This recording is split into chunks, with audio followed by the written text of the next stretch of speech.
Very good evening, ladies and gentlemen. Welcome to today's Zoom meeting.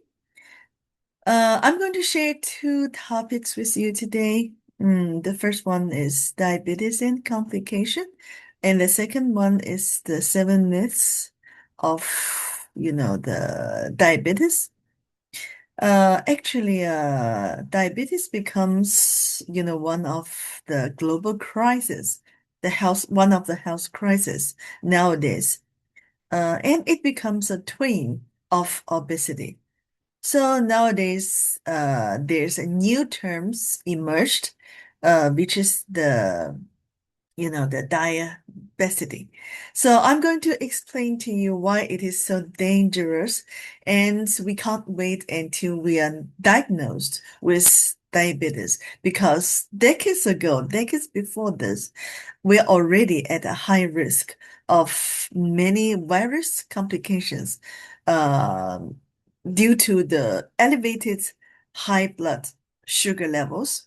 So I hope after today's presentation, I have already invited Mr. Eric Tawa from Kenya to share with us. So I haven't seen him. Mr. Eric, are you there? If you're not still there, I'm going to start my presentation and we are waiting for you. Good evening, Madam Rainie. Hi, how are you? I'm fine. I'm there. Okay, let me set you as a co-host because I didn't see your name. Just a moment.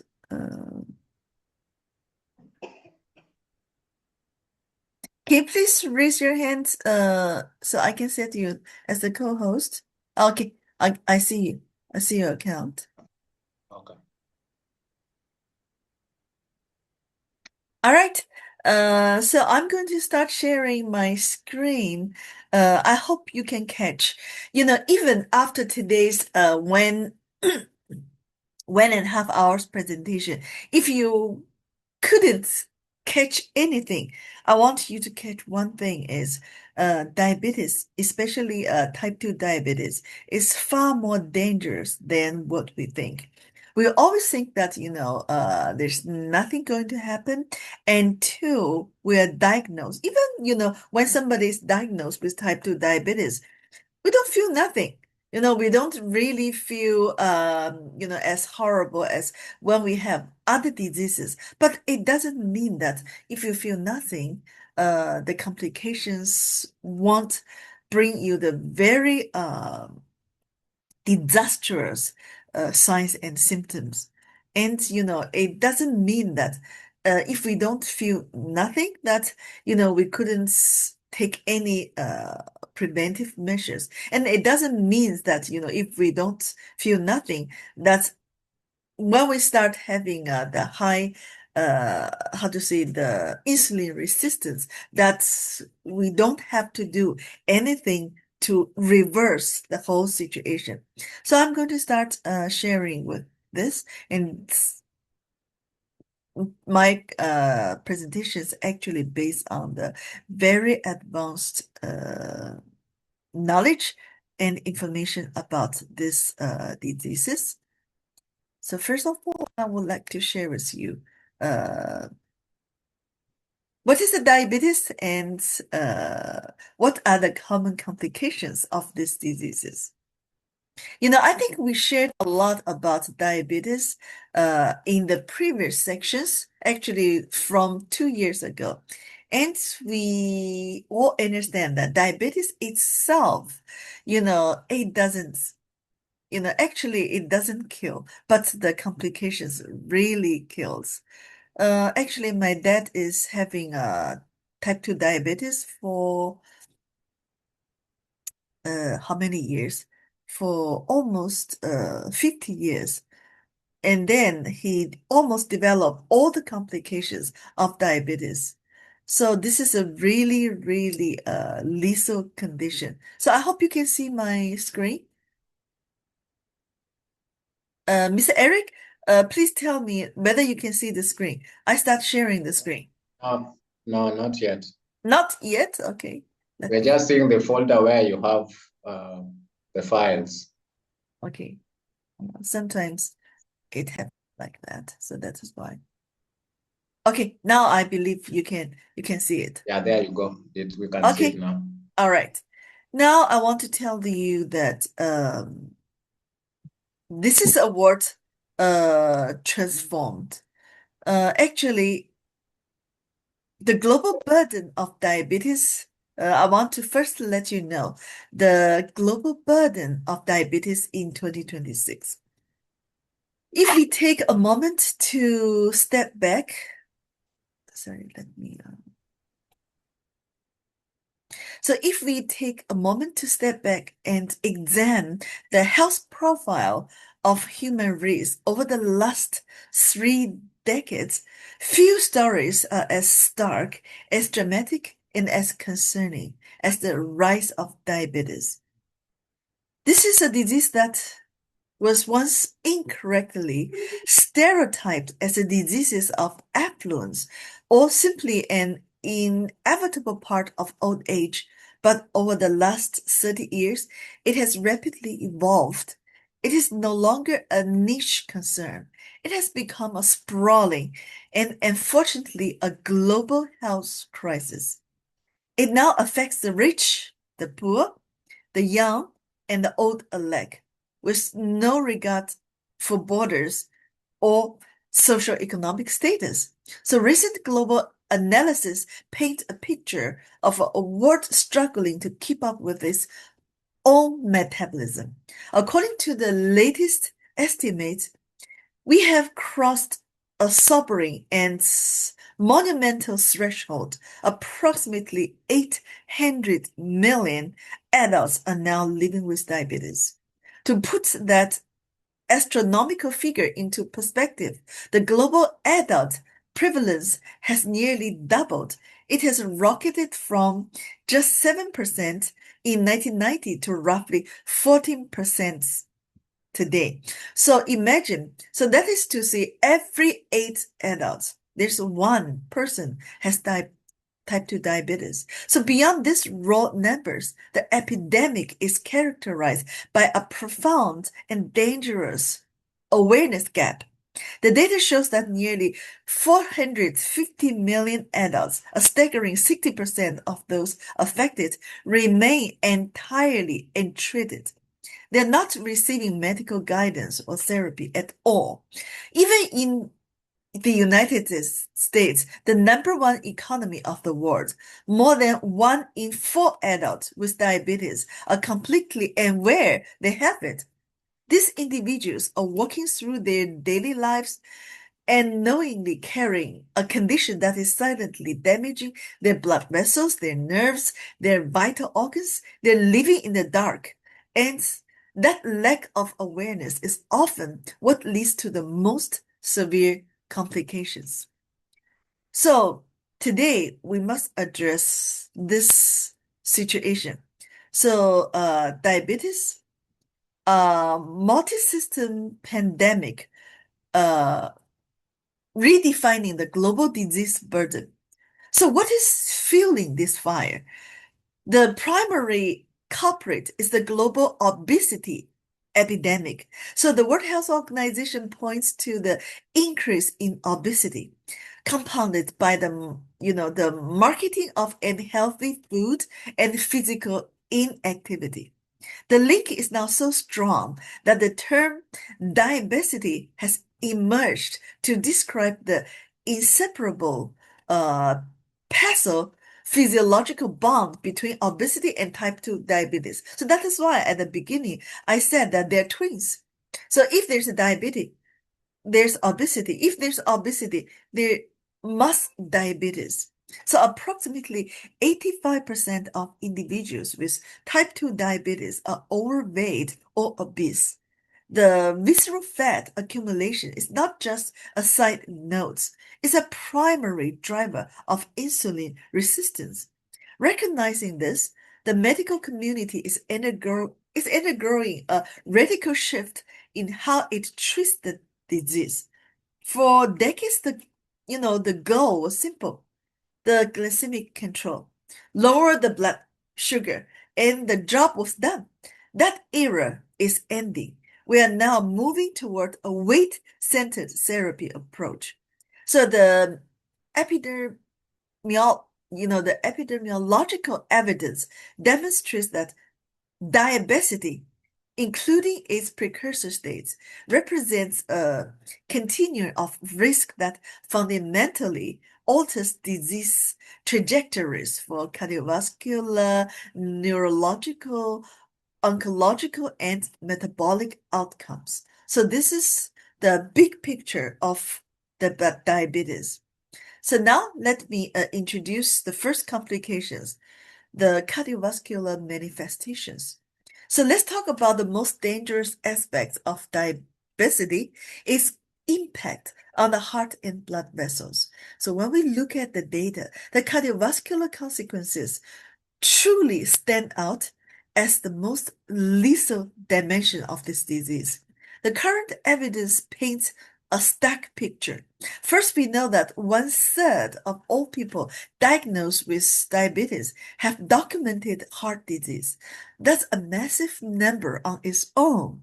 But here's where it gets really concerning.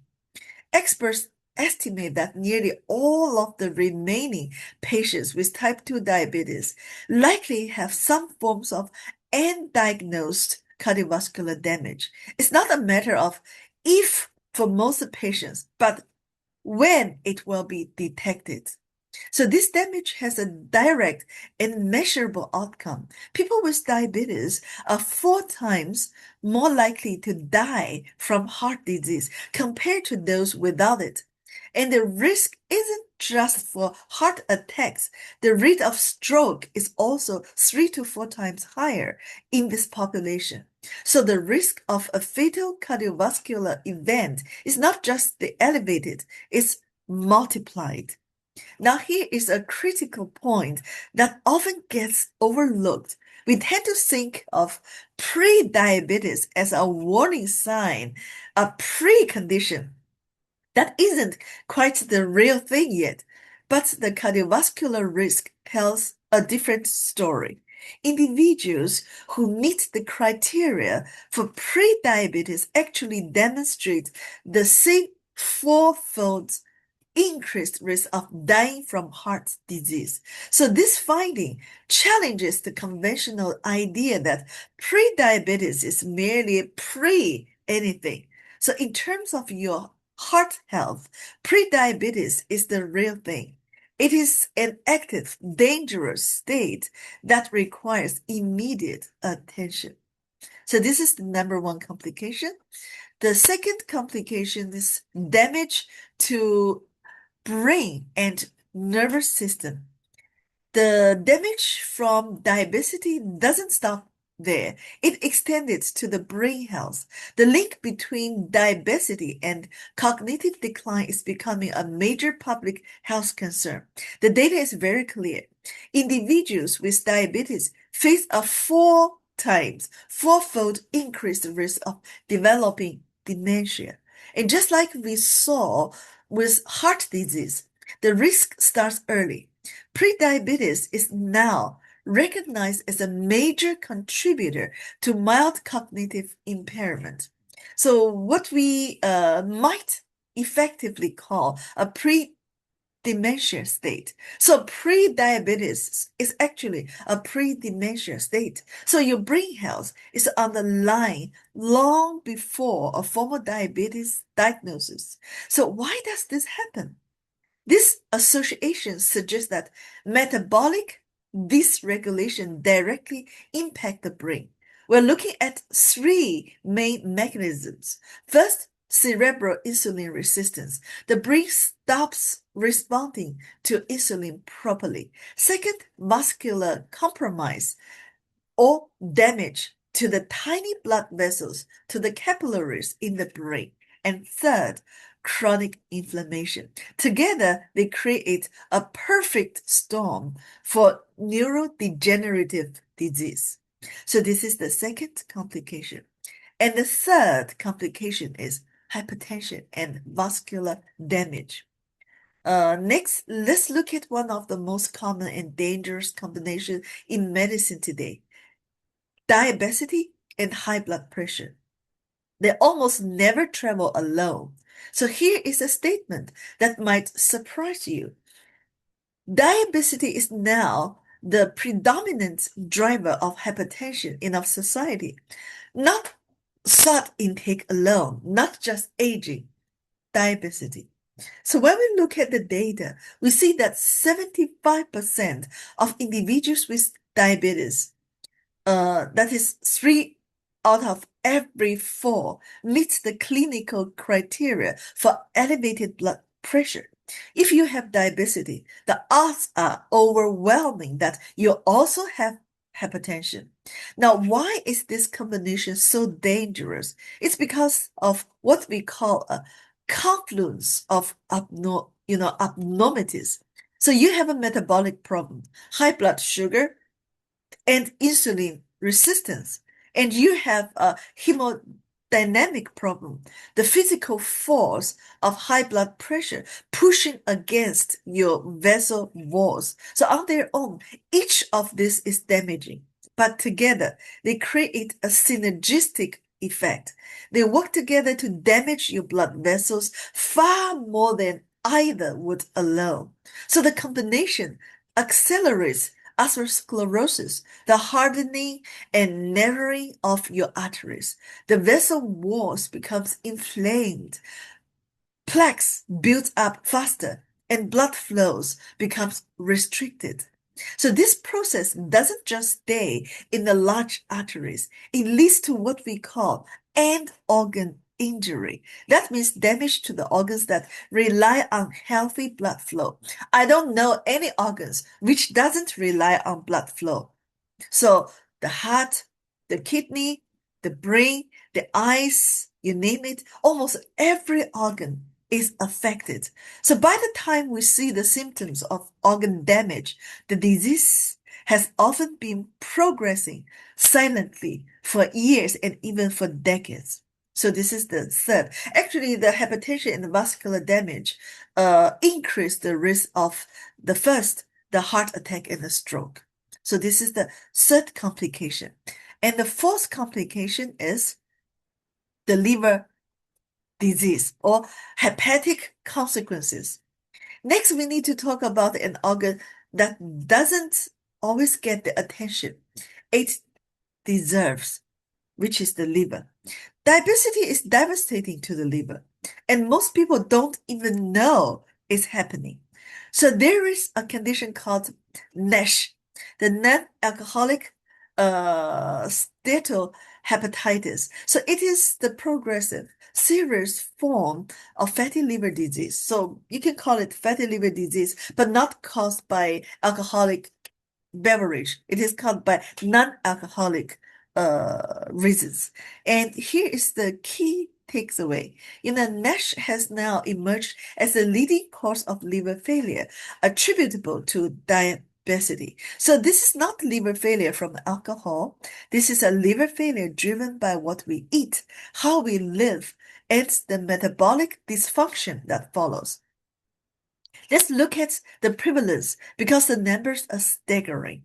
First, in the general population, hepatic steatosis or fatty liver disease affects approximately 30% of people. That's nearly 1 in 3. But among those with diabetes or diabetes, the number skyrockets. Prevalence reaches between 70% and 90%. Almost everyone who has type 2 diabetes or type 1 diabetes have the fatty liver disease. So if you have diabetes, the odds are overwhelming that your liver is also affected. Now, here is the critical point that most people miss. You might think fatty liver is just a liver problem. It's not. Critically, individuals with fatty liver face substantially elevated risk of myocardial infarction, that is the heart attack, and all-cause mortality. And here is the scary part. This risk exists independent of traditional cardiovascular risk factors. So what does independent of traditional risk factors mean? It means that even if your cholesterol is normal, even if your blood pressure is good. Even if you don't smoke, if you have fatty liver, your risk of heart attack and death is still significantly higher. So the liver is not just a passive participant in diabetes, it's actively driving disease throughout the body. Fatty liver is not just a benign finding on an ultrasound. It's a red flag for systemic risk. So this is the fourth, the liver disease, the fatty liver disease. The fifth complication is neuro psychiatric associations. So diabetes also has impact on your mental health and nerve system. First, let's talk about mood disorders. The relationship between diabetes and depression is real and it warrants serious clinical attention. This is not just about feeling down about the diagnosis. There is a biological connection at play. So longitudinal data reveals some striking numbers, particularly for women. Women with diabetes have a 29% increased likelihood of developing depression compared to those without. And for women who require insulin therapy, that risk jumps even higher to a 53% elevated risk. The more intensive the treatment, it seems the greater the mental health burden. So these findings point to what we call a bidirectional relationship. It's not just that diabetes causes depression. The two conditions influence each other. This happens through severe pathways. There are inflammatory pathways. The same inflammation that damage the blood vessels can affect the brain chemistry. So there's a HPA axis disruption. That is a system that controls your stress response. And there is the very real psychological burden of managing a chronic, demanding disease day in and day out. It's a vicious cycle.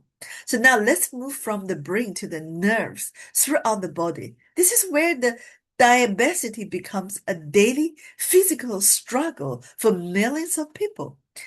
Diabetic neuropathy, nerve damage caused by the diabetes, affects a staggering 60% to 70% of all individuals with the disease. It manifests in many ways. Peripheral sensory loss, it means a numbness in the hands and the feet. Autonomic dysfunction, the problem with automatic functions like digestion, and various focal neuropathies. So let's focus on one of the most devastating consequences. Among adults aged 40 and older with diabetes, nearly 30% have impaired sensation in their feet. This might sound like a minor inconvenience, just some numbness, but it is directly implicated in the pathogenesis of diabetic foot ulcers. So if you can't feel your foot, you can't feel a blister, you can't feel a cut, you can't feel an infection. So, you just ignore it. So these small injuries escalate and they frequently lead to amputations. So this is a life-altering complication that is largely preventable. The neurological impact goes far beyond the feet. Additional manifestations include gastroparesis, where the stomach empties too slowly, causing nausea and blood sugar chaoses. So there's tunnel syndrome, which is more common in this population, and there's sexual dysfunction affecting both men and women. Each of these conditions substantially impacts quality of life. So they affect daily comfort, relationships, and the ability to work and enjoy life. This is why managing diabetes is not just about adding years to life, but about adding life to years. So this is the fifth. And the sixth complication is ophthalmic complications. So one of the most devastating and personal impact of this disease is on of vision.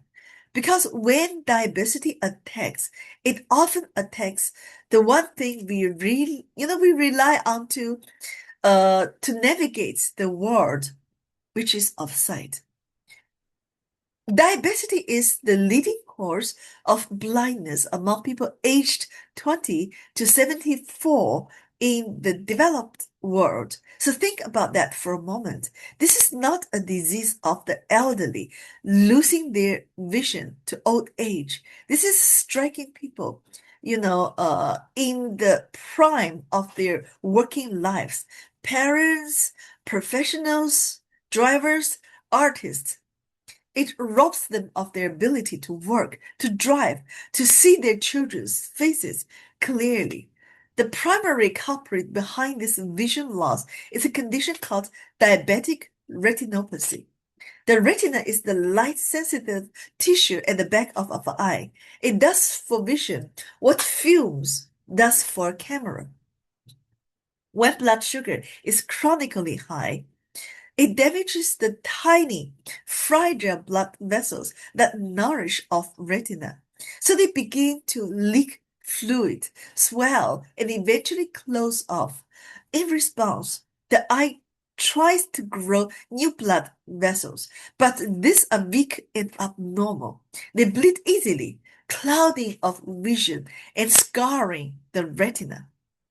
So here is the most dangerous part about diabetic retinopathy. It is a silent thief.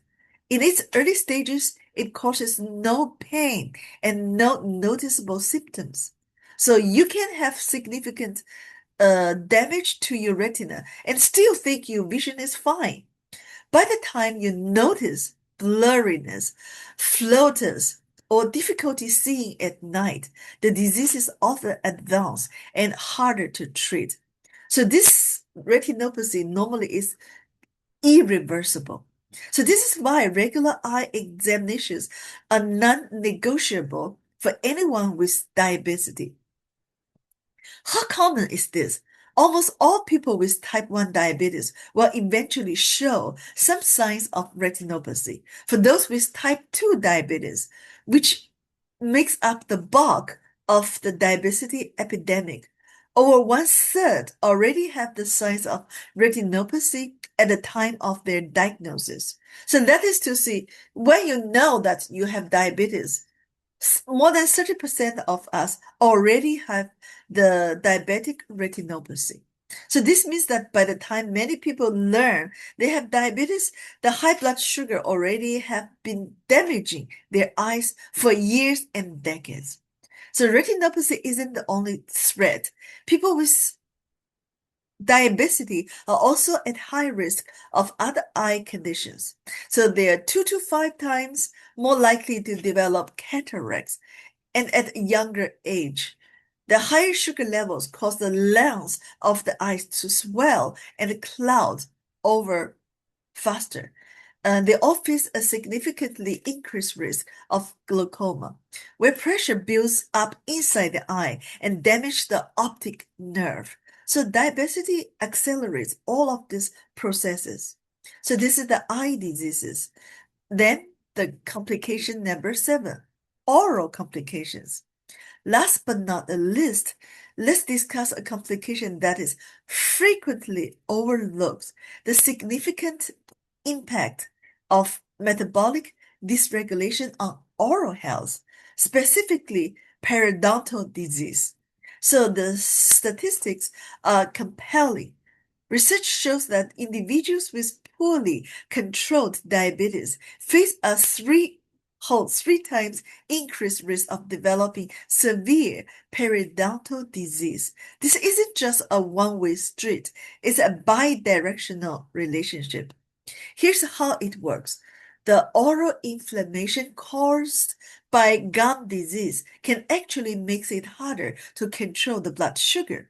Conversely, the hyperglycemia or high blood sugar creates an environment in the mouth that promotes infection and periodontal pathology. So managing oral health is not just about teeth. It's a critical component of overall diabetes management. And let's talk about the insulin resistance. So we want to know now, we know that, there's so many complications. So now we want to know what is really behind the type 2 diabetes. So we've spent a lot of time talking about the devastating consequences of the diabetes, the heart disease, the blindness, the nerve damage, the cancer. But today, I want to go deeper. I want to talk about the root cause, the single phenomenon that drives almost all of these distractions. So it's called insulin resistance. And if you understand nothing else from this presentation, understand this. Insulin resistance is the real cause of diabetes. So how does this happen? It starts with what's on of plates and in of cups. So when your diet is full of empty calories, quickly absorbed sugars, and liquid calories, which means sodas, juices, sports drinks, even so-called vitamin waters, something begins to change inside of body. The same thing happens when we overload on refined carbohydrates, white bread, pasta, rice, and potatoes. So this food heat of bloodstream fast, like throwing gasoline on a fire. Normally, when you eat, your pancreas release a hormone called insulin. It's a job like a key. It's like, your pancreas is a factory to produce one product, the key. The insulin is the key. So the key is to unlock the doors of your cells. You can see that, I put in, this is the double layers of cells, of human cells. And then, you can see there's, the small white balls is the glucose, the sugar. Normally after you eat the food, the sugar is in your bloodstream. But it is not there. The sugar is supposed to stay. The sugar should all go into your cells to be burned as energy. But the doors opened on the surface of your cells. So the key, which is the insulin, must unlock the door and allow the glucose, the sugars to go in you know. But when you constantly flood your system with sugar and refined carbs, you overuse the key, which is the insulin. And the keys and lock get worn out. And the cells become resistant. So or becomes numb to its effects. So your pancreas, just like a factory, produces more and more keys, which means it releases more and more insulin to get the same job done. The problem is known as insulin resistance. So your body is loaded with high level of insulin, and insulin is very dangerous. I want to let you know. A lot of people believe insulin is a good thing. It makes me to use the energy. Yes, it does the job, but it has many, many side effects. Okay, so insulin resistance, the culprit of obesity and aging. Here is the tragedy of modern medicine. A high insulin level is the very first sign that something is wrong. It is the canary in the coal mine. It appears years or sometimes decades before blood sugar starts to rise. But unfortunately, most doctors never test for it. When we go to the clinics, the hospital, the doctors always test on blood sugar, the fasting blood sugar, the 2 hours, the blood sugar after 2 hours, having the meal, the, how to say, uh, you know, the doctor actually focus on the blood sugar level. None of the doctors nowadays focus on your insulin level at all.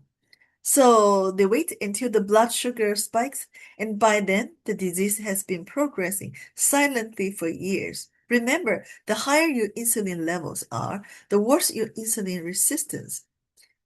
As insulin resistance worsens, your body starts to break down. You begin to lose muscles and gain fat. Inflammation spreads throughout your body like slow burning fire. You rapidly age and deteriorate. In fact, insulin resistance is the single most important phenomenon that leads to rapid and premature aging and all its resultant diseases, the heart disease, the stroke, the dementia, and even cancer. It is the common thread trying all of these conditions together. So high levels of insulin tells your body to gain weight in one specific place around your belly. So you become more apple-shaped, over time. This isn't just a cosmetic issue. Belly fat is metabolically active. It is an organ. It pumps out inflammatory substances and drives disease. Insulin is, after all, the body's primary fat storage hormone. Once insulin is high, it sets off a cascade of destruction. It drives more inflammation and oxidative stress, so think of it as rusting from inside. The downstream effects are staggering. High blood pressure, high cholesterol, low HDL, the good cholesterol, high triglyceride, poor sex drive, infertility, thickening of the blood, and increase the risk of cancer, Alzheimer's, and depression. One hormone out of control affects every system in your body. Many people experience an early symptom of insulin resistance without realizing what it is: hypoglycemia or low blood sugar. If you skip meals or eat too much sugar or refined carbs, you end up on a blood sugar roller coaster. You spike, then you crash. And that crash feels awful. You feel anxious, irritable, tired, shaky. So some people even experience heart palpitation or panic attacks. Then you reach for a big cinnamon bun or a soda for a quick surge of energy. But you're just fueling the next crash. So it becomes a vicious cycle when you have the insulin resistance. Eventually, your cells become too resistant to insulin that your pancreas can't keep up. It exhausts itself. Your blood sugar stops coming down. No matter how much insulin your body produces, it stays high. And then eventually, when the factory keeps on producing a lot of kids, then eventually the factory itself shuts down. So it exhausts. So your pancreas eventually shuts down, like a factory overworked for many years and many decades. So that is the moment you cross the line. That is when we slap a label on it and call it diabetes, type 2 diabetes. So, but the truth is, the disease has been raging. Sorry. So please kindly mute yourself. Otherwise, you're disturbing others. So, okay, once you cross the line, you have type 2 diabetes. But the truth is, the disease has been raging for years and decades. The diabetes diagnosis is not the beginning. It's a late stage of a long process. So actually, before this, a lot of us believe, okay, once I'm diagnosed with diabetes, this is the beginning of a disease. So I start taking medication. I start having all the treatments, the therapy. No, the diagnosis itself is the end of actually, it's a late stage, not end. It's a late stage of a long process. But here is the critical message I want to leave you with. Insulin resistance is reversible. And like a broken bone or missing gene, this condition responds to what we do. It responds to diet. It responds to movement. It responds to lifestyle. By lowering your insulin levels, you can stop the cascade. You can reduce inflammation, protect your brain, save your vision, and add years to your life. The question is not whether we can fix it. The question is whether we will start looking for it early enough to make a difference. So, type 2 diabetes has become a global health crisis, dramatically affecting the quality of life.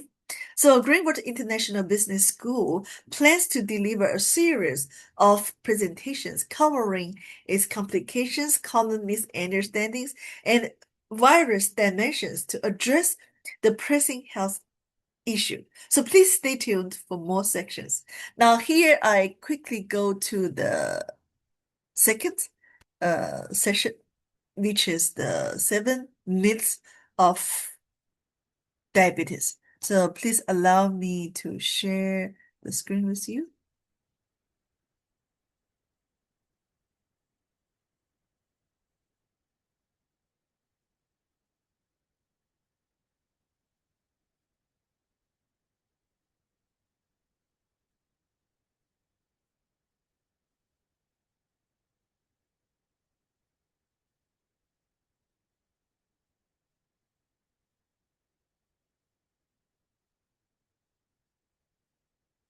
Okay, so first I want to know whether you can see it, because sometimes when I change it, you cannot see the screen. So I'm going to re-share screen to make sure that you can see my screen. Okay, now I know that you can see it. Okay, the second section is about the 7 myths of diabetes. So when I studied this, actually, I was shocked by sometimes I also have a common misunderstanding of type 2 diabetes. So let's go through it. And after that, I'm going to invite Ms. Eric Tawa to share with us. So myth number one, we talk about what diabetes is, what causes it, and the devastation it leaves in its wake. But before we can talk about how to fix it, we have to do something essential. We have to give up the myths, the old stories we've been told about diabetes, because if we operate on bad information, we will never find the right solutions. So let's start with the biggest myth of all, the one that has convinced millions of people that their fate is sealed. So we've been led to believe that if you have a family history of diabetes, you are simply more likely to get it. That is essentially a random genetic event, like winning a lottery you never wanted to enter. So, and therefore, you have no control over it. So here's the truth, and it changes everything. Diabetes is almost entirely induced by environmental and lifestyle factors. Yes, there are predisposing genes. Some of us start with a higher baseline risk, but here is the critical distinction. Those genes only get turned on or expressed under specific conditions. So those conditions are poor diet, a sedentary lifestyle, chronic stress, and exposure to environmental toxins. So your DNA is not your destiny. It's more like a dimmer switch, and your lifestyle determines how high that switch gets turned up. So actually, I inherit the bad genes from my father's family. So my grandma died of type 2 diabetes, and then all my uncles and aunts have diabetes. And my father had diabetes for over 50 years. So I have the wrong genes, and I know that genes is turning on by sedentary lifestyle, and also the poor diet. Well, I can say that sometimes the stress I give to my body, due to the how to say, the disturbed, uh, you know, because this is 2 o'clock, 2 a.m. in the morning. So every 1 week, I got to do 3 2 times of this time, the overwork early in the morning. So actually it completely disturbed my hormonal level. So this is one of the stress I give to the body. So let me give you a powerful example. It is called the epigenetics. So if your grandma she ate too much sugar, or she smoked, or whatever, she was exposed to mercury from too much eating too much fish and sushi. So she may have turned on the genes that lead to diabetes. So this changed her epigenome, the chemical species on top of her DNA that controls the gene expression.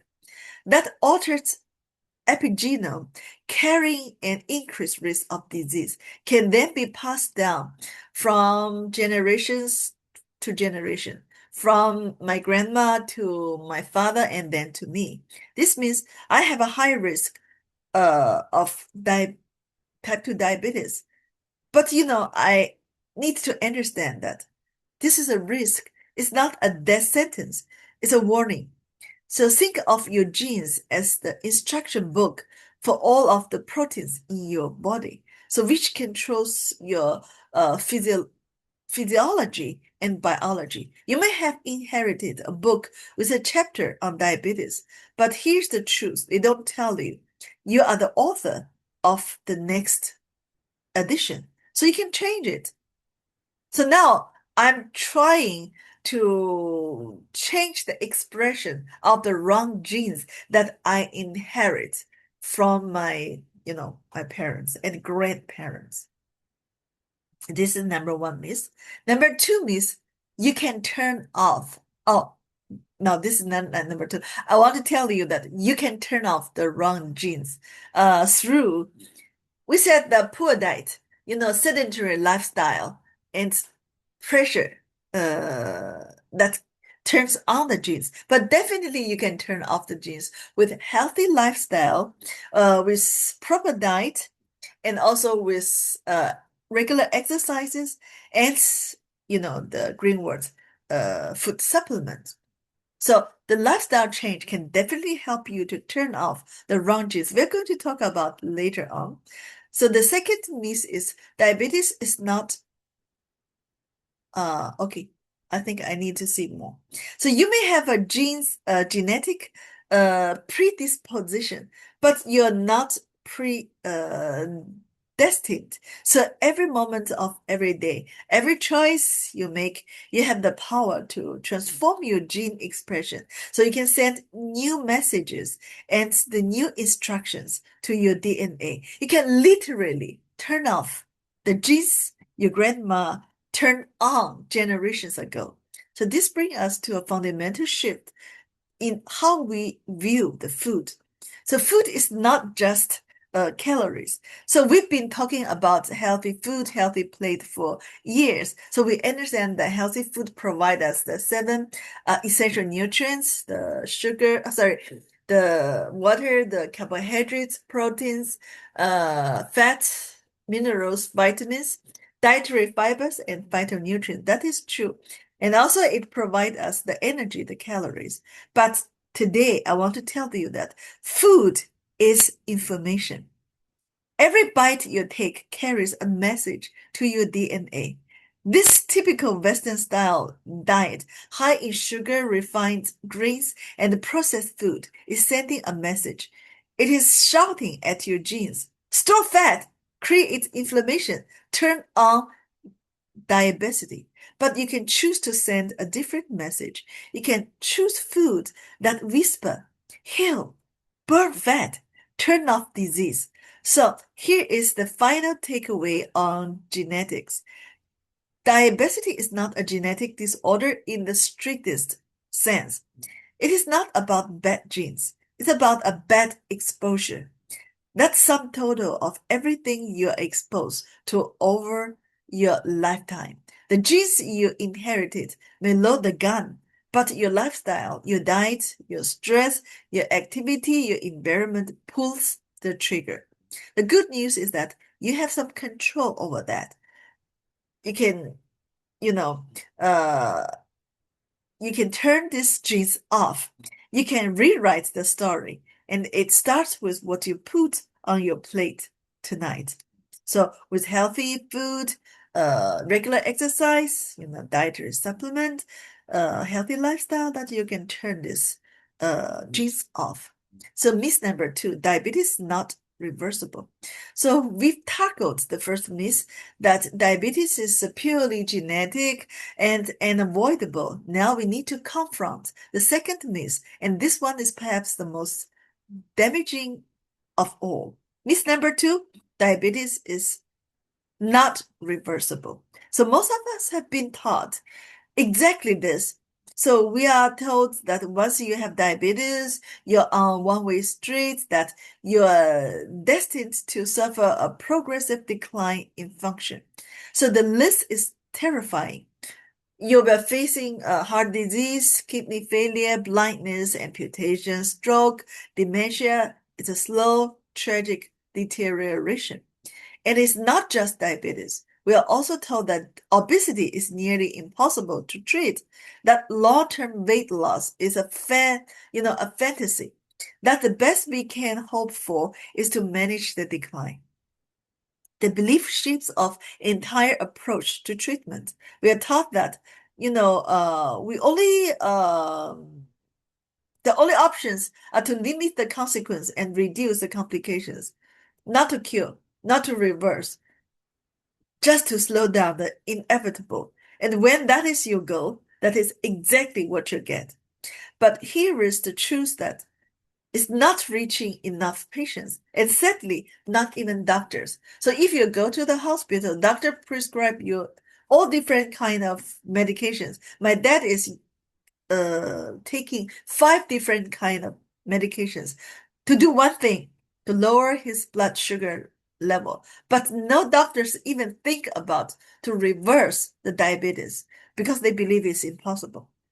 So there is clear evidence from the scientific literature that diabetes is reversible, especially if it is caught in the early stage and treated aggressively. Treated how? Through lifestyle intervention, through nutritional support, and occasionally with medications used strategically. And here is the really good news. Even most later stage diabetes can be reversed with very intensive lifestyle changes, medications, and targeted nutritional support. So let me share a groundbreaking study that should have changed everything. Researchers showed unequivocally that even people with advanced type 2 diabetes, the kind where we think the pancreas has permanently pooped out, where the insulin producing beta cells are damaged, can recover. These patients made dramatic changes to their diet, a very low glycemic, low calorie, plant-based diet. In just a short period of time, their blood sugar plummeted, their triglyceride level fell, and using sophisticated MRI techniques, the researchers watched the pancreas recover. The beta cells started working again. So, after this medication, some of the patients can even stop their anti-diabetic medication. So these studies prove that diabetes is not a progressive, incurable condition. It proves that the body has an innate ability to heal if we simply give it the right conditions. So now I want to be honest with you. This is not easy. It may take a lot of work to reverse diabetes. It requires commitment, requires changing habits that may have been in place for decades. It requires fighting against a food environment that is designed to make us sick. But here is the message I want you to leave with. Your body can heal. Given the right conditions, the right fuel, the right support, the right information, your body knows how to fix itself. It's been trying to tell you that all along.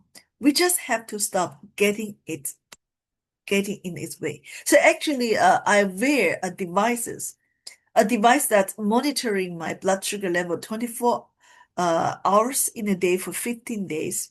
Now I realize, what kind of food after I eat, how it's have impact on my blood sugar level. Believe me, all the refined carbohydrates, the bread, pasta, noodles, dumplings, rice, fried rice, porridge, even the breakfast cereals. Believe me, they all send my blood sugar level skyrockets. Believe me. So I totally understand what's wrong. So I stick to a totally different diet. It's not easy because I need to give up all the nice food I've been eating for the past 50 years. So I have to stay with vegetables, beans, tofu. Tofu is a kind of bean curd. It's a kind of food that made out of soybeans. And even for the fruits, I have to I have to eat selectively of fruits. Not all the fruit I can eat, no watermelon, mangoes, so I got to eat let's see, half apple, some tangerine, grapefruit, and blueberry. You know, a lot of fruits that also make you blood sugar spike. Okay, I'll talk about that later in uh the later sections. So myth number three, pre-diabetes isn't a problem until it turns into a full-blown diabetes. So we've covered genetics, we've covered reversibility. Now we need to tackle the sadness. And if there is one idea I hope you to remember from the 1.5 hours presentation, it is this one. Myth number three, pre-diabetes isn't a problem. And two, it turns into full-blown diabetes. Believe me now, a lot of people even believe the full-blown diabetes is no problem unless I have complications. I want to be very clear. This is the most important idea in the entire conversation. Pre-diabetes is not a waiting room. It's not a warning sign, a warning light on your dashboard that you can safely ignore for a few more miles. It is not pre-anything. It is a deadly disease, and it is actively driving driving our biggest killers, heart attacks, stroke, cancer, and dementia. Right now, today, even before the official diabetes diagnosis, let me show you the data because the data is shocking. One major study looked at patients admitted to the emergency room with heart attacks. Not mild chest pain, but full-blown heart attacks. So they found that about 2/3 of these patients had either pre-diabetes or undiagnosed diabetes, 2 out of every 3. So these were not people walking around with diabetes diagnosis. These were people who thought they were fine or maybe just a little pre-diabetic, having fatal heart attacks. And here is another critical finding. Another important study found that the risk of heart attack increases with any increase in average blood sugar level, not just when you cross the line into type 2 diabetes, any increase. This means there is no safe threshold. The damage starts the moment your blood sugar begins to climb, and it accumulates over years, silently, until the day you have a major cardiac event. Now, here is where conventional medicine often gets it wrong. Many people with pre-diabetes end up on medications like statins for cholesterol, or beta blockers for blood pressure. These are standard treatment for heart attack prevention. But here is the problem. Statins and beta blockers can actually cause or worsen insulin resistance. They treat the symptoms, the cholesterol, the blood pressure, while ignoring the even aggravating the root causes, the pre-diabetes. So this is like a mopping the floor while the sink is still overflowing. You're treating the wrong problem. You didn't treat the root cause. So this is the deadly gap in our thinking.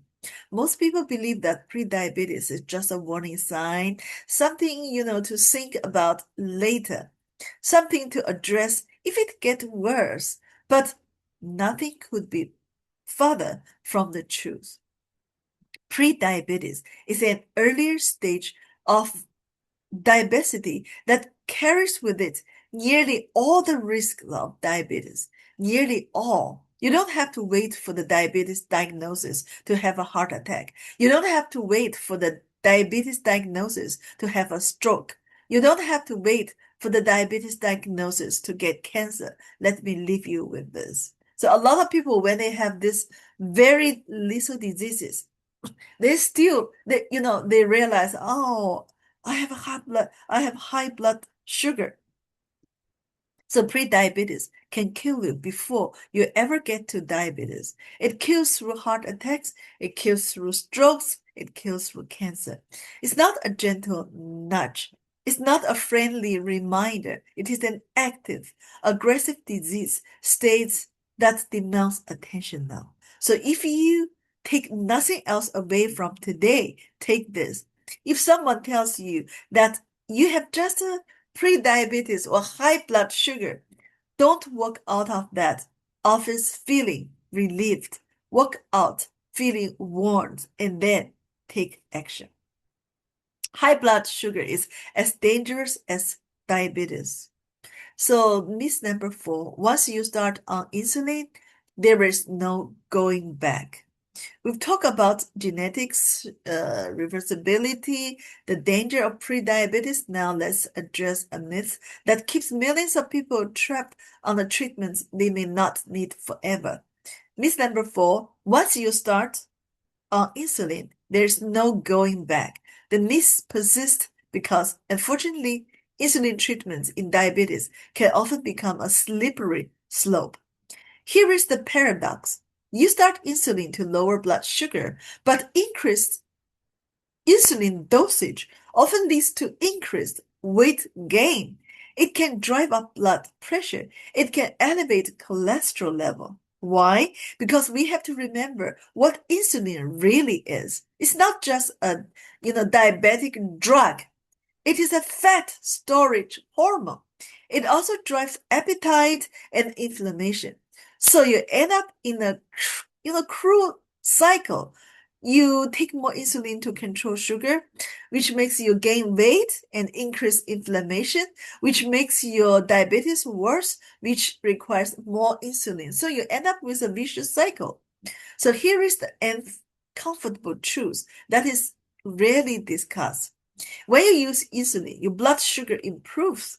That looks like a win on your lab report, but your overall risk of heart disease does not necessarily improve and can even increase. So this is why insulin should be the last resort in managing blood sugar and diabetes. Not the first tool we reach for, not the default option, the last resort. Now, I want to be very clear. Insulin is a life-saving medication for many people. If you need it, you need it. There is no shame in that, especially if you're type 1 diabetes. So people who have type 1 diabetes, they will rely on insulin throughout their life because their pancreas doesn't produce insulin or produce so little insulin that, cannot regulate their blood sugar level. But if you have to be on insulin, the goal should be to get on the lowest dose possible. Every unit of insulin you take should be earned. And the way you earn a lower dose is through lifestyle, eating whole, real, fresh food, moving your body, exercising vigorously. These actions keep your blood sugar low naturally, which keeps your insulin needs down. And here is the good news, the really good news. With aggressive lifestyle intervention and dietary change, you can reverse diabetes. And when you reverse the diabetes, you can, under your doctor's supervision, stop the insulin therapy or at least minimize the dose of insulin. So there are countless stories of people who were told they should be on insulin for life. They were told that their pancreas was finished, and through dramatic change in what they ate and how they lived. They restored their health and eliminated their need for medication. A quick but important note: this must be done under medical supervision. Insulin doses need careful adjustment. Going off insulin too quickly or without monitoring it can be dangerous. But the goal is clear. The goal is to make yourself so healthy that your body no longer needs the crutch. The goal is to use lifestyle as the primary medicine and medication as a temporary support. Because once you understand that insulin is not a life sentence, you can start working towards the day you leave it behind. And I can tell you that, how the exercise can work on your blood sugar level. Because I said I wear that device for 15 days, 24 hours. So, I monitor the figure of my blood sugar. The lowest level is when I'm exercising. I swim for 40 to 50 minutes a day. So, I always realize I can wear that device. I, put in, the surgery, it's a kind of membrane that completely seal the device. I wear the device under my arm right here. So I seal the whole part of my arm, and then I jump into the swimming pool to protect that device. So when I get onto the lock room. So I switch on my mobile phone. And my mobile phone is always connected with the device with the Bluetooth. So I checked my figure. That is the lowest, which is 4 point something. One time is even 3.8. I know it was too low. Normally the healthy level should be 4 point something. So it is the lowest. Even when I'm sleeping, my blood sugar level is 5 point something. When I get up early in the morning, my hormone level, the steroid hormone becomes high, so my blood sugar becomes higher. It becomes 6.2, 6.1, something like that. So I said I have pre-diabetes, so that is dangerous. I Years before, I believed that it's just a warning sign. I just watch my diet. That's all, it's nothing serious. But now I realize, pre-diabetes is as serious as diabetes itself. Okay, so this is the fourth myth. The fifth myth is lowering blood sugar with medication prevents death and heart attacks in diabetes. So we've covered four myths so far. Now we come to perhaps the most deeply embedded belief in modern medicine, the one that drives billions of dollars in prescription and shapes how doctors are trained to think. Myth number five: lowering blood sugar with medications prevent death and heart attack in diabetes. On the surface, this makes perfect sense. It's logical, it's clean. High blood sugar is bad. We have drugs that lower your blood sugar. So if we lower your blood sugar with drugs, we should prevent the bad outcomes, the heart attacks, the strokes, the deaths. Problem solved. So actually, whenever I go to the hospital to buy the medicines for my dad, the doctors always ask me one thing: how high the blood sugar is, your dad's blood sugar? Okay, so if I tell him the figure, okay, for fine, it means that my prescription is good. So you go, I prescribe the same medicine, you go buy the medicine. That's all. This assumption has driven diabetes care for decades. But what if it's wrong? Recent large trials published in the most prestigious medical journals, including the New England Journal of Medicine, have confirmed something disturbing. By treating risk factors with drugs alone, by isolating blood sugar and attacking it with medication, we may not only be ineffective in preventing heart attacks, diabetic complications, and deaths, we may actually be creating harm. Why? Because we are ignoring the root cause. We have become so focused on the numbers, the blood sugar number, the cholesterol number, the blood pressure number, that we have forgotten to ask why those numbers are high in the first place. So let me make this point in a way that exposes the flaw in our thinking. Chronic disease is not due to a drug deficiency. High cholesterol is not a lipid deficiency. High blood sugar is not an Avandia deficiency. High blood pressure is not a lisinopril deficiency. This sounds ridiculous when we say it loud, but our entire medical system operates as if it were true. We diagnose a deficiency of a particular drug and we prescribe that drug to fill the gap. So here's the problem with this approach. Isolating one risk factor or even treat multiple risk factors separately with a handful of different pills will ultimately fail. It will fail until we address these risk factors in the context of the upstream drivers of disease.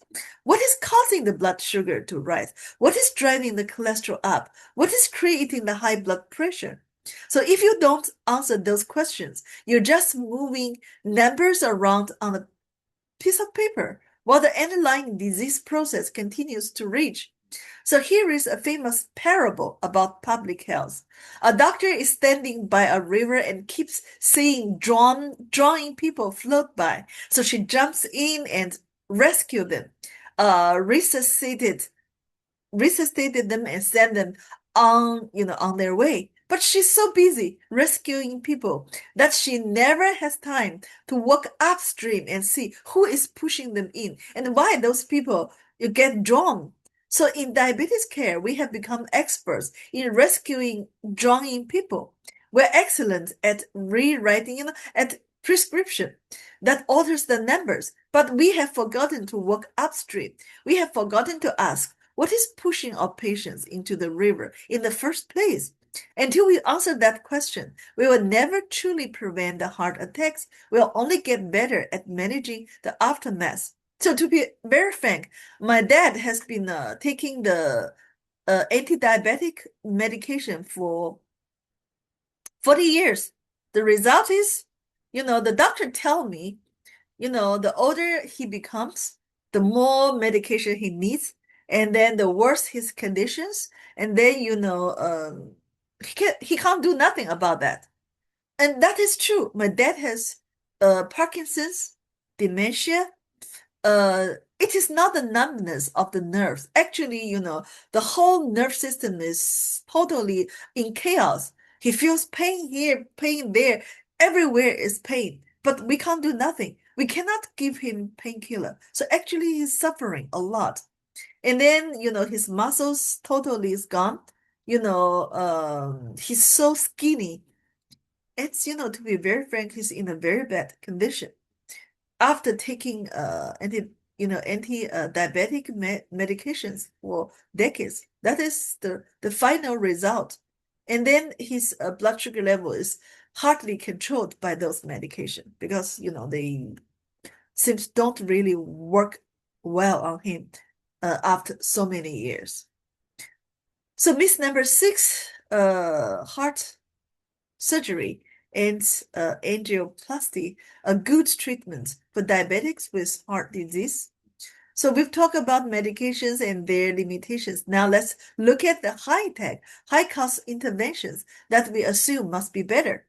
So myth number 6, heart surgery and angioplasty, a good treatment for diabetes with heart disease. So this myth is deeply ingrained. When we think of heart disease, we think of blockage. And when we think of fixing blockage, we think of opening them up. It makes intuitive sense. If a pipe is clogged, you clear the pipe, you unclog the pipe. So for decades, we have assumed that angioplasty, opening the arteries with a balloon and placing a stent or bypass surgery must be the best way to prevent heart attacks and death in diabetes. But is that assumption backed by evidence? A major study published in the New England Journal of Medicine put this assumption to the test. Researchers looked specifically at diabetes with heart disease. So they compared patients who received surgery and angioplasty against those who were treated with medication alone, and the result was surprising.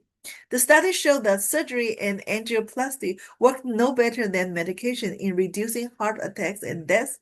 So let me repeat that. Opening the arteries with surgery or stents did not save more lives than simply taking medication. The rate of heart attacks and deaths were the same. But here is the critical finding. Not only did surgery not work better, it came with higher risks. Invasive procedures always carry risks.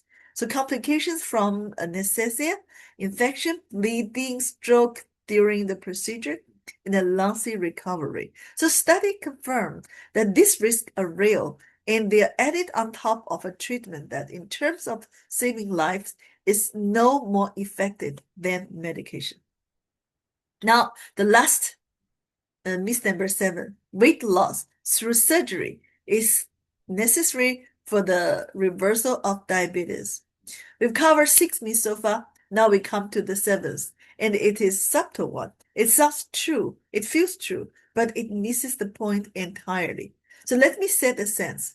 At a recent American Diabetes Association convention in New York City, the main booth front and center in the entire hall presented what we called a breakthrough cure for diabetes.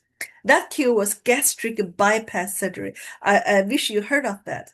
The message was clear: shrink the stomach, solve the disease. And look, shrinking someone's stomach to the size of a walnut is one way to battle obesity. For a small number of carefully selected patients, it can be life-saving.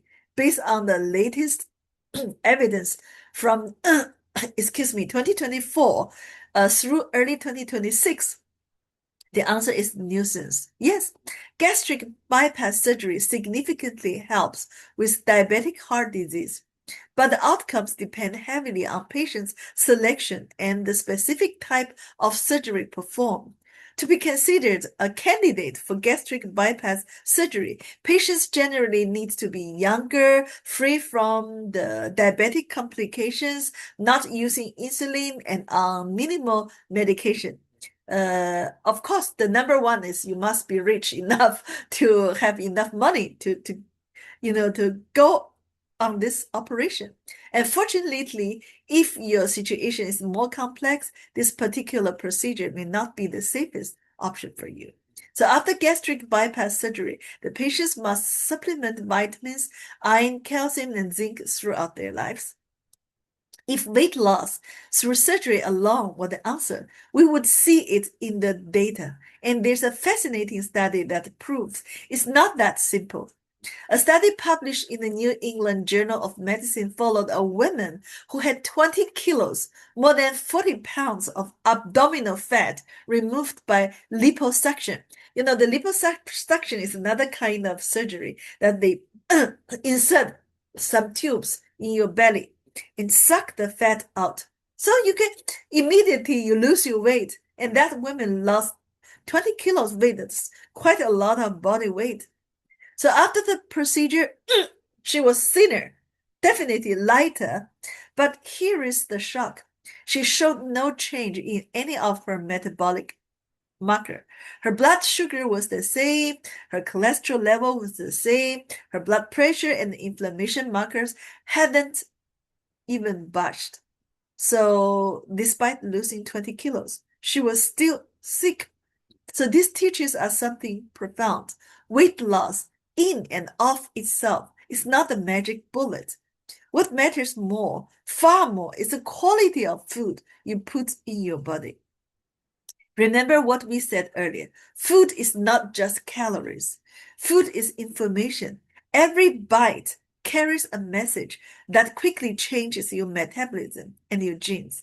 So the woman who had liposuction lost weight, but she didn't change the information she was giving her body. She didn't change her diet. She likely went back to eating the same way, and her body went back to sending the same damaging signals. So the take-home message is this: your health is not simply a matter of your weight. It's not just about calories in and calories out. But here is the problem.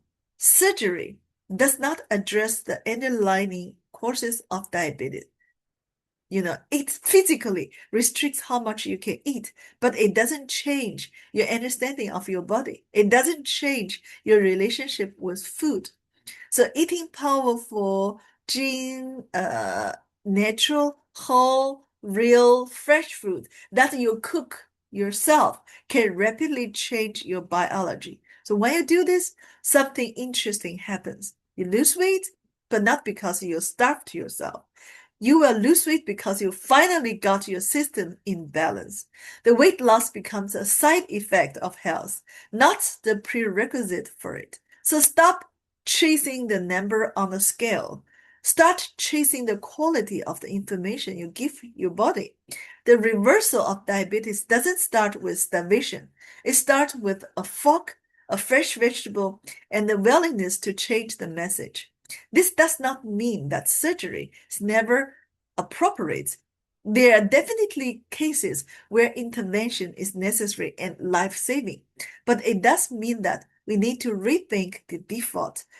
For many diabetic with stable complications, aggressive medical therapy combined with intensive lifestyle change can be just as effective as going under the knife without the risks. So the best treatment for diabetic patients is not a stent or a gastric bypass. Sometimes it's a forkful of vegetables and a daily walk, and that is conversation we need to start having. So before I end and handle this stage to Mr. Eric Tawa, I'd like to share about the lifestyle I changed. So actually, for the this is 2026. From 2024 to 2025, I realized that my health status deteriorate. How? I catch flu. Maybe it's a coronary virus or whatever, or just common flu. Actually, I caught for 3 times in a year. And each time I caught flu, my flu lasts for 1 month. And then after that, I started developing asthma, which never happened to me. I didn't have asthma before. So I just keep on coughing and, I have a sore throat for 2 months after that. I tried traditional Chinese medicine. I tried the Western medicine, but nothing really worked. So I realized something wrong with my body. So I started go swimming from August uh, from August last year. So August until now, I've been swimming for almost 8 months. Okay, during which sometimes when I traveled, I stopped my swimming, and this dramatically changed my life. So from then to now, I didn't really catch any cold. That has been 8 months. I didn't catch any cold. And then last week, I really caught something, maybe a flu or whatever. But, within several days, I just slept. I drink a lot of water and I slept early. I went to bed at 9:30 to 10 o'clock. And then for a few couple of days, it was over. And then, I feel the change of the energy. I can swim for 1,200 and 1,500 meters a day, after work and before I do the presentation. You don't see, this is 3 o'clock, 3 a.m. And then I'm still energetic. And then after the whole day's working and after the swimming, at this age, a lot of people know my age, my real age. So actually, this changed my life.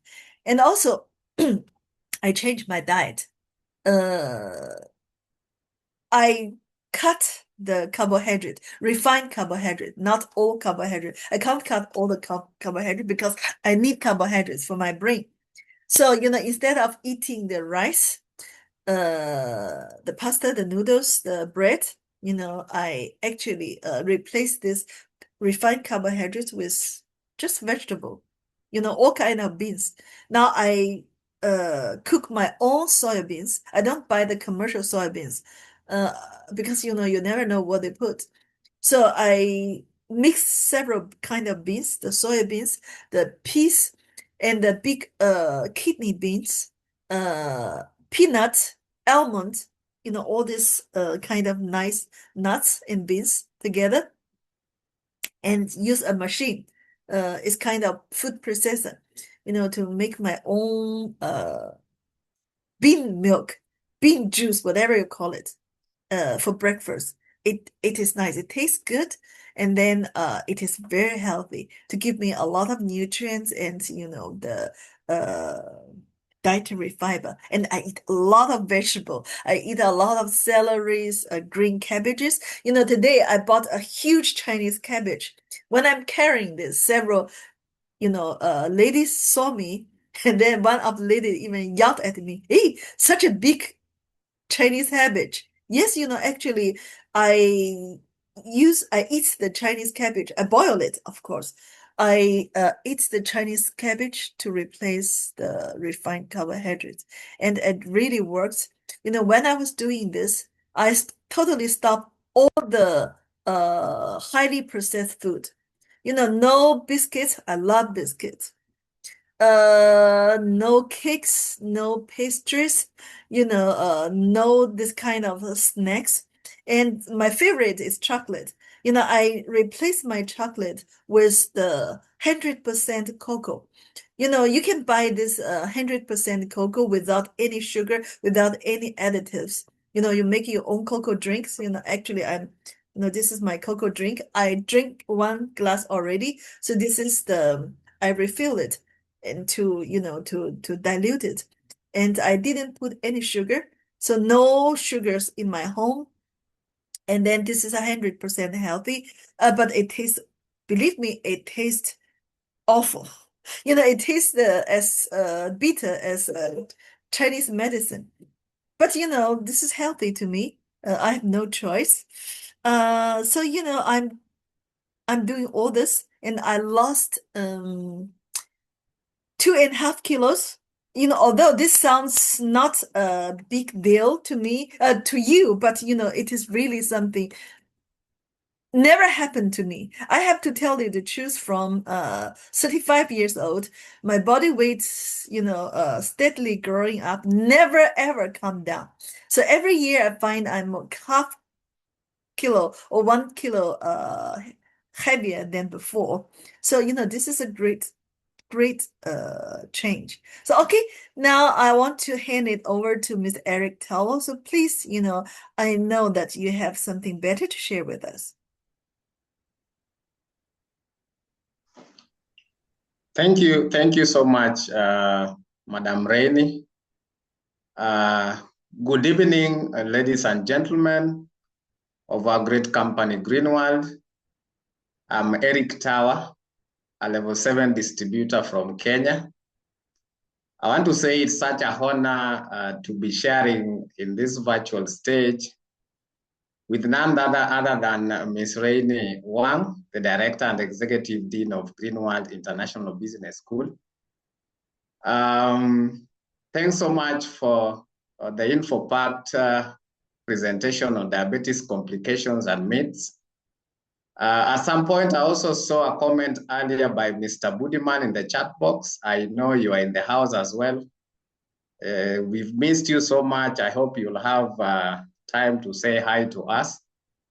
Mr. Budiman and Ms. Rainie, I want to say, CSN men, thanks so much for giving us this opportunity to learn about health and business every week. So for those who've been in this forum, if you've been following keenly on today's training by Madam Rainie, and you have learned a lot and loved what you've heard, I want to see some love. I want to see some thumbs up and clapping emojis in the chat box as we continue. Now, for this final part, I want to share some real-time myths about diabetes that I have really encountered in the field. Myths in the sense of the word are just stories, beliefs, or hearsays that act as sacred narratives that try to provide meaning and order of human conditions, while also referring to a widely held yet false belief, as you've seen in the earlier presentations. So my encounter with these myths in the African view may not cover all as mentioned by Madam Rainie, but may include also a few that have not been mentioned earlier. So I want us just to begin right away. So I want to say that handling diabetes myths require actually polite and also evidence-based corrections, focusing on scientific facts, the way Rainie has covered it very well, such as recognizing the fact that diabetes is not caused by, eating too much sugar alone, but also by other factors, including metabolic issues as well. So this forum, as we've seen, addresses these misconceptions by emphasizing that individuals with diabetes can still eat healthy carbohydrates, exercise. They can reverse complications that are related to elevated blood sugar and still live balanced, healthy lives with proper management. I want to start by sharing with you a testimony about a client I've been working with for quite some time now. So stay close in the next few minutes, because at the tail end of my sharing, I will discuss some of the key strategies to handle these myths. I bet the next time you hear someone talking about them, you'll be better placed to advise accordingly based on the facts that have been shared in this forum today. So last year, actually in the month of March, as we were conducting a Greenwald Health outreach session in the community, I met a retired police officer at our consultation desk. Now, in the process of talking and getting to know him better, he confided in me that he had been diagnosed with diabetes in 2021, and a year later also developed high blood pressure. He said that the worst part is that by the time we were meeting, his kidneys and also eyesight were also failing in a way. He had even gone for his first dialysis and had another one scheduled in a matter of 2 weeks.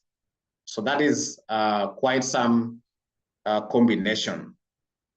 Initially, we talked at length concerning his condition, some of his concerns before even I could delve into sharing with him how our products could be able to assist him in recovery.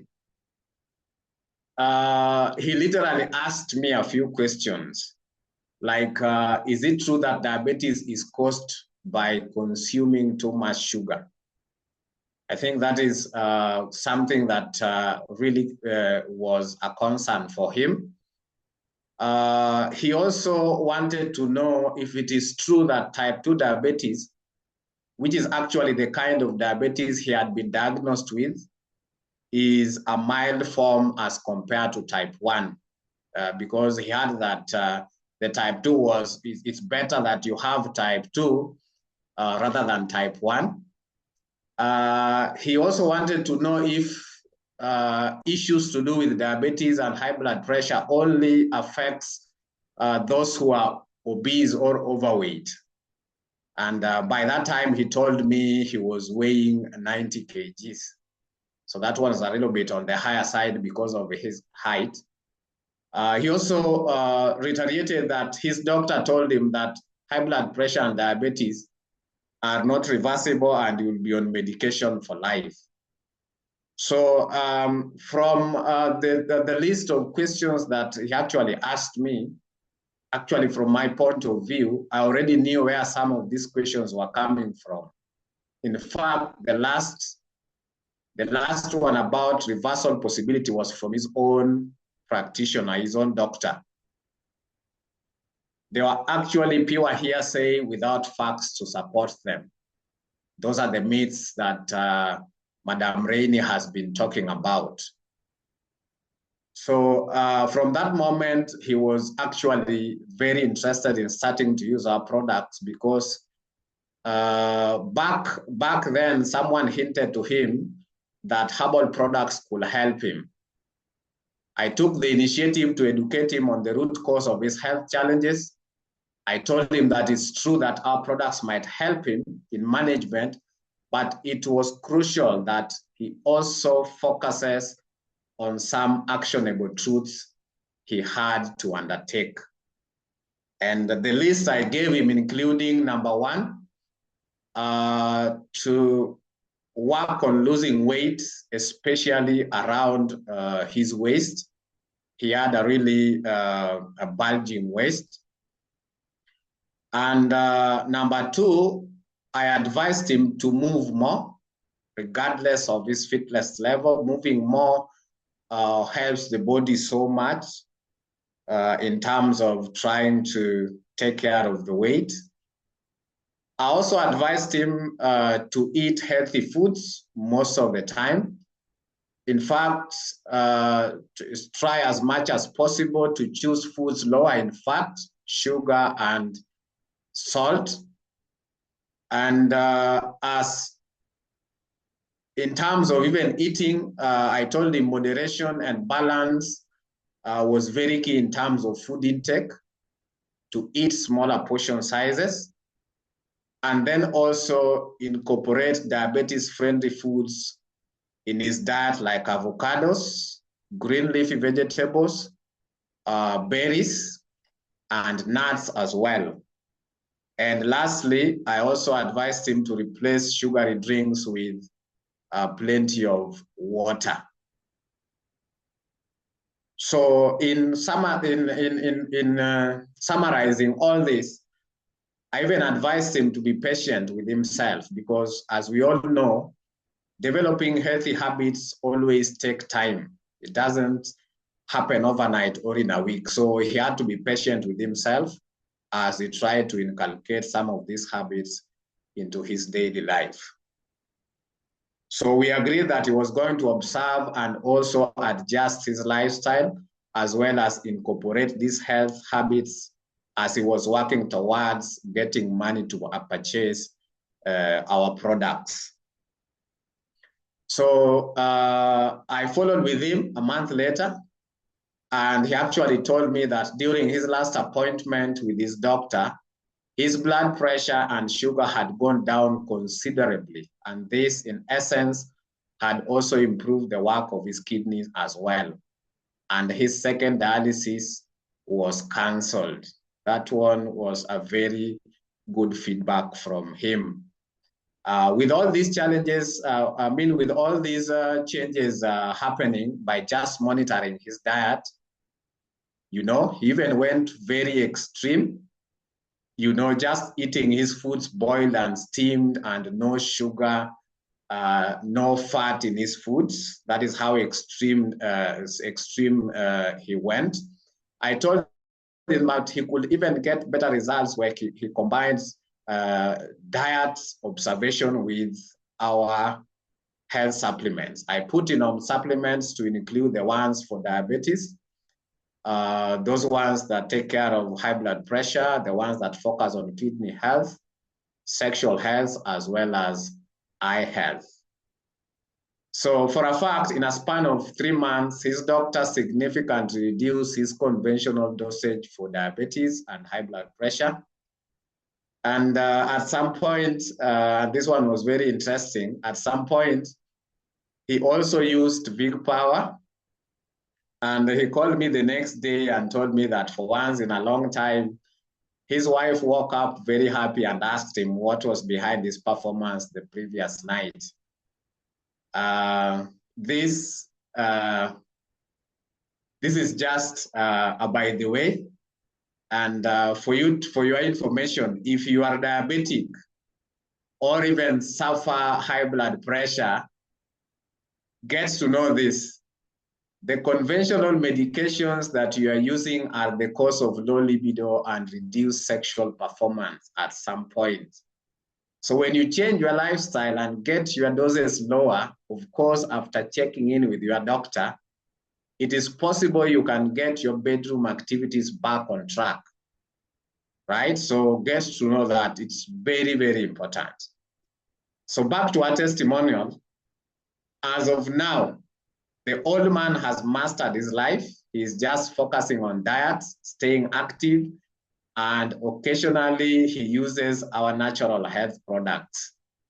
His blood pressure and diabetes is under control. He has an improved sex life, better eyesight, and has never gone for dialysis again.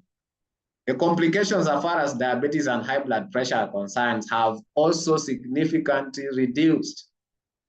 So my goal is to walk the old man through the process of reversing his conditions. It may be a long journey, but I believe it is possible with discipline. So let's now talk about some of the strategies you can use to handle these myths when you encounter them as a health consultant with Greenwald. Number one, when you hear some of these myths, politely correct with facts. And that is why Madam Rainie's training has been packed with a lot of facts, scientific facts, and a lot of information. So when encountering common myths like diabetics can't eat sugar, gently share accurate information based on advice from reputable sources. Number two, use reliable information sources. Madam Rainie has been talking about the New England Journal of Medicine. It's very important that you direct them to trusted sources like Diabetes Canada, the one that Rainie has been referring to every now and then, or even the credible medical sites for evidence-based information. Number three, you also need to educate on what we call nuance. That is the difference in whatever interpretations that they have of this particular hearsays. Explain to them that many myths are based on half-truths. For instance, while weight is a factor in type 2 diabetes, anyone can develop it due to other metabolic factors. So they need to understand these things clearly. You need to, give them the right information. And the last one, the last strategy in trying to sort out this particular myth is you need to help them stop what we call self-blaming. Reiterate that developing type 2 diabetes is a little complex and usually is not caused by personal failure or even solely by weight gain. They need to understand this. Sometimes our patients or the patients that we meet in the field, they blame themselves for a lot of complications and a lot of the challenges they have in health. They need to understand that developing some of these conditions like diabetes is a little bit complex. It's a matter of so many things at play. So this is my parting shot as I finish. And this is nothing but the whole truth. Whatever the health challenge we get, in the process of us living our lives, listen carefully. If it has a clear root cause, it can be reversed no matter the age, if the right path is adopted. And we've seen this in the whole entire presentation by Madame Rainie. Someone even once said that we need, as human beings, to try as much as possible to stay on the good side of the way things work. I want to repeat that. As human beings, we need to try as much as possible to stay on the good side of the way things work. Madame Rainie has talked about how best we can be able to manage this complication called diabetes, right? So you need to stay on the right side so that you can be able to benefit from the proceeds of such habits. He also went ahead to say that life is actually a struggle to keep death at a respectable distance. Get it very straight. I want to repeat that again. That life is actually a struggle to keep death at a respectable distance. So if you don't struggle to stay in line, to stay in the preventive side of trying to monitor so that you don't reach a point where you are suffering from these conditions. It's so unfortunate that we may be having some people in this forum who are already suffering from this condition. But that is not actually the point. What we need to do is do whatever we can on the right side, right? On the side of diet, right? On the side of trying as much as possible that we can be able to use the right channels to ward off these conditions or even to manage them if you're already affected. So let me say this in closing. If you are in this forum today and you've been diagnosed with either elevated blood sugar or elevated blood pressure, you need to get this straight. Discipline in diabetes and high blood pressure management involves daily, consistent, and proactive efforts to manage blood sugar, blood pressure, diet, and physical activity that will be able to help you prevent the long-term complications. It requires a structured routine, regular self-monitoring of blood sugar, including your weight, and also strict adherence to medication. Key habits you should inculcate include consistent meal times, healthy food choices, regular exercise, and make sure you get your frequent checkups. Not forgetting the use of Greenwald natural health products as well. So thank you so much for joining us today. I know you've had a lot on your plate this evening. So thanks again, everyone, for making the time to attend. Take time, stay safe, and be blessed. I want to take this session back to Madam Rainie. Asanteni sana. Asante Sana, thank you very much, Mr. Eric Tawa. This is very highly professional and practical. So thank you so much for what you have done to your customers and also the advice to of today's participants. Thank you. From now on, thank you so much. From now on, every month we are going to take one or two sections discussing from different aspects how we actually win the battle against the diabetes. It's not from one dimension, blood sugar, blood sugar, and blood sugar. No, from hormone regulation, from your diet, from supplement, your body, nourish your body, from different aspects, what products that you can choose, and what's the lifestyle that you can change. So anyway, you can start from today.